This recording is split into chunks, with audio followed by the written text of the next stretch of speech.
A man of impactful words which left a profound legacy in South Africa's democracy.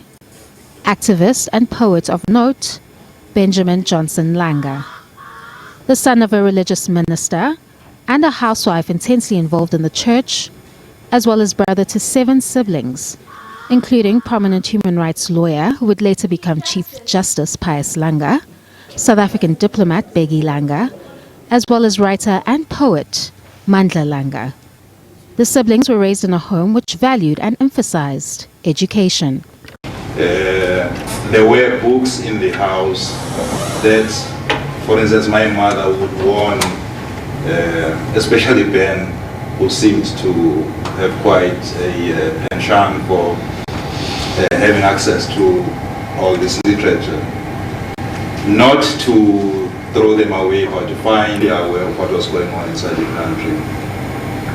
My father did give us tacit encouragement, but all that was always flavored with words of warning, because I'm certain he was aware of what the repercussions could be for hardcore or very overt political activity. In light of their background, it would come as no surprise when the Langa brothers became involved in the fight against the oppressive apartheid regime. In the early 70s, Benjamin, along with his brother Mandla, were students at the University of Fort Hare. Benjamin was elected as the South African Students' Organization General Secretary, and after that served as its publication officer. He was as aware as was any black person growing up in the turbulent 60s that the apartheid state was evil and that it was killing innocent and armed people. All around him, after the massacre of Sharpeville, his close friends were disappearing into exile, and that the country was in trouble. The dark cloud which presided over the reign of apartheid led to innocent figures who resisted the regime dying. Benjamin Langa was one of the individuals who did not escape the false accusing finger, which labeled him as an informer to agents of the apartheid regime. But a revelation during the Truth and Reconciliation Commission hearing by a former Umkhonto weSizwe member, George Martins, cleared him. Well, as the ANC has said, that the security police managed to get rid of 3 valuable ANC cadres without firing a single shot.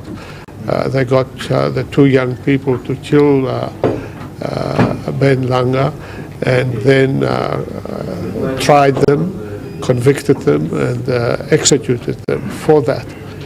And the purpose of our presence here today was not to oppose the application for amnesty, but rather to place facts before the committee from various sources that this was set up. In May of 1984, 3 men walked up to Benjamin's apartment: George Martins, who was known to Benjamin, Lucky Pai, and Sipho Xulu. Martins knocked on the door and identified himself. The familiarity of what was on the other side of the door led to Benjamin letting him in. What would follow is 2 more figures, Xulu and Pai, who shot and killed him, then immediately fled the scene. The pair were hanged after a court found them guilty, while Martins would later seek amnesty at the TRC for the role he played.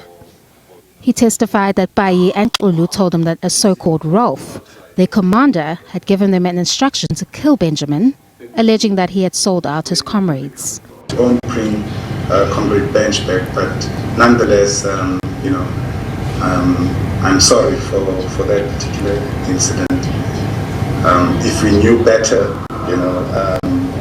if one knew that, for instance, Ralph was a security agent. The Order of the Luthuli will serve to continue to vindicate his name and contribution to the struggle for the freedom citizens enjoy today. Kani Mapanga, SABC News, Johannesburg.